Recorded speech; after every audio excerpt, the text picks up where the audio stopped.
আচ্ছা ঠিক আছে, ঘুমিয়ে যাও, সব সময় দরজা খোলা আছে। মানে মানে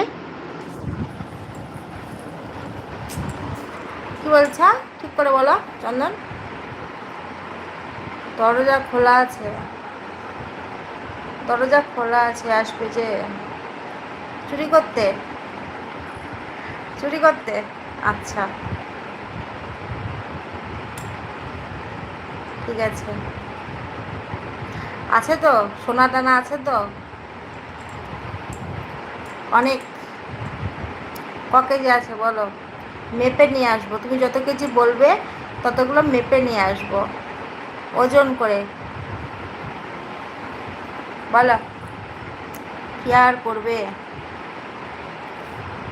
কি আর করবে।